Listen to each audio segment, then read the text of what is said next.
I'm doing a review for this book, Moneyland by Oliver Bullough. I hope I'm pronouncing his name right. I've asked a few people and that's the decision I've come to, but if it's not correct, then I apologise now. So in this book, Bullough delves into the shady world of offshore accounts, and shady it is. What is Moneyland? Moneyland is the name Bullough has given to the mystery place where the world's richest people hide their money. Why are rich people hiding their money, you may ask? Why exactly? I think you're intelligent enough to think up suggestions for yourselves. The main reason that people keep their money hidden in Moneyland is because it makes them unaccountable. They can avoid paying the tax they owe. They can avoid public ownership. They can bury the profits of crime in a maze of anonymous connections to avoid prosecution. They can rip off family and business partners by distorting the facts. Occasionally, these systems are used by people who have legitimate reasons for hiding money, but most often not. And the amounts of money being secretly stashed are not small. These megalomaniacs don't just live in a big house and drive a sports car. These people have excessive funds that cannot be kept in one place. Quite simply, there is too damn much of the stuff. We're talking millions of pounds each. You can't just hold all of that in your post office account. And what about if you get prosecuted for something and people start asking questions about where all the money came from? Or what if the old ball and chain want a slice of it? It's not easy being a millionaire, and protecting your money is a genuine problem to keep on top of. Luckily for the poor blighters, there are accountants and lawyers willing to scour the globe for the most accommodating jurisdictions for hiding money. Secret accounts, companies that nobody can trace the ownership of, as well as assets that can hold such large amounts of value, jewellery, yachts and New York or London property.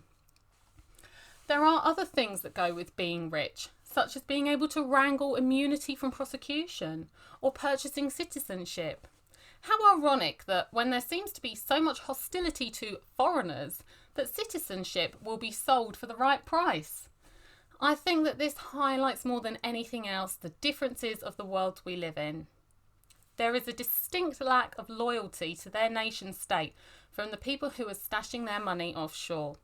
Whether they're directly stealing it from citizens or avoiding paying the tax that they owe, or changing their citizenship for more anonymity, they seem to be entirely lacking any national pride. This is another indicator of the type of people these money stashers are. Getting to the book, I wasn't instantly keen on the writing style of the book. Bullough is a reporter, and it shows. I would describe his style as reportery. At times, it was a bit like reading a very long newspaper article. However, I don't want to knock this book because it was very good. This book was very well researched. Bullough has gone to great lengths to develop his knowledge of this area, and he cited many examples of the various ways that rich people control their funds and the power it brings them. Although sometimes examples seem to be flown through quickly, which I think undervalued their shocking nature. It's amazing that this is a fairly hefty-sized book, and yet in many ways it feels like an introduction to this other world. There was a lot of information in Moneyland to explain how offshore accounts work, why they are used, and how they developed. I found this very interesting, although at times the explanations were a little oversimplified. A lot of the details of money hiding and the loopholes used was not explained, and I think that's a fault. We're told that these things are so complicated that we would struggle to understand them. I disagree. Explain it. It's a journey from A to B after all, however many detours it may take. When loopholes were explained, it seemed obvious how governments could quickly close them, if only they had the will to do so. This book gives a good insight into the world of the rich and powerful. And let's be honest, it's a pretty scary place. I get the impression that to stay a member, you have to be more paranoid, more money obsessed, and more of a megalomaniac than anyone else on the planet. I can't imagine that love, fun or humour register high on their wish list. It could almost make you feel sorry for them. That was if their insanity, and let's call it what it is, wasn't bringing forward the collapse of civilization. What struck me from the many stories of rich people hiding their money in ever more devious ways was the question, what sort of people are hiding their money? They're not poor. They're not in need of more funds. They have a level of financial freedom that most of us only get in a coffee break daydream. Yet they seem to be more paranoid than anyone else. And I would even go so far as to say that they are burdened by their wealth. They must be utterly terrified of losing their money. It's quite depressing because it's a reminder that these people value money over real things, people, the planet, etc. They already have all the money and power, but it isn't enough.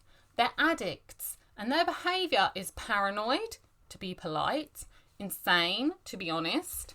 Why can't they just pay their share? This book also highlights the part that rich Western countries play in encouraging and facilitating the corruption of other countries that leads to the people of those countries remaining in poverty, despite the resources that they have. After everything else that many of these countries have been put through by the West, it's depressing to see them being milked again. So, in summary, I thought that this book, Moneyland, was very well researched. It was good quality investigative journalism. It was also very easy to read. I didn't find it boring at all, which a book about finances could well be. I also really liked the notes on sources section at the back, which showed just how much research went into the book and also gave lots of suggestions for further reading. Okay, thank you.